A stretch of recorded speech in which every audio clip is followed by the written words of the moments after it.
De notre feuilleton de la semaine consacré au métier de la neige. Aujourd'hui, coup de projecteur sur ceux que l'on appelle les skimans. Ce sont des spécialistes de la réparation des skis. Et spécialiste, c'est vraiment le terme qui convient pour l'homme que sont allés rencontrer Thierry Santous et Benoît Braco. Moi j'ai une formation de menuisier, mon père avait une ferme et l'hiver il n'y avait pas grand chose à faire, donc je me suis mis là-dedans et j'y suis toujours resté. En fait je rebouche les trous, là je suis en train de reboucher tous les trous et après je les ponçais et les passer à la pierre, c'est de manière à les structurer pour donner une meilleure glisse. Ça fait un peu le principe des pneus pour évacuer l'eau, quoi. Un savoir-faire rare, acquis au fil des années. Jean-Paul sait réparer les dégâts les plus graves sur les skis. Ici, un caillou a détruit la semelle et presque arraché le champ et la carre. En 1 heure de travail, il réalise une réparation technique et esthétique presque invisible. Il faut regarder toujours le boulot que tu fais.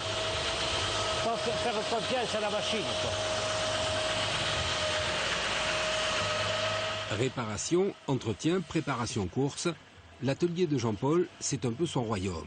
Il passe une partie de l'hiver dans le sous-sol du magasin, mais sans lui et son équipe de skiman, le matériel ne finirait pas la saison. Déjà le boulot me plaît. Après voir les gens, tout ça, parce que je ne suis pas quand même toujours à l'atelier. Quand ça bouge vraiment, je suis en haut à la location, ça me plaît bien. En 40 ans, le matériel a considérablement évolué. On répare moins, tout est devenu plus technique. Quand j'ai commencé là, j'étais dans un magasin de groupe et on était équipé que de skis à câble comme ça, de skis à câble, de cars apparentes.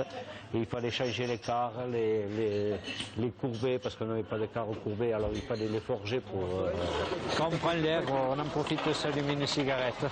La coupure du repas, c'est l'occasion de profiter un peu du soleil et de voir des montagnes, où à la retraite il compte bien retrouver son premier métier. Aussi, repartir berger en montagne, enfin, reprendre l'activité en montagne, quoi. Berger en montagne. Tu pars avec 1500 brebis, 1500 brebis, si je peux, je le fais. Au départ, c'est un montagnard. Donc c'est bien, c'est sa seconde passion.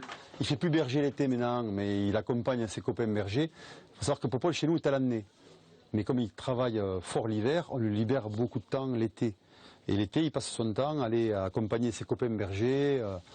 C'est sa passion de départ, quoi.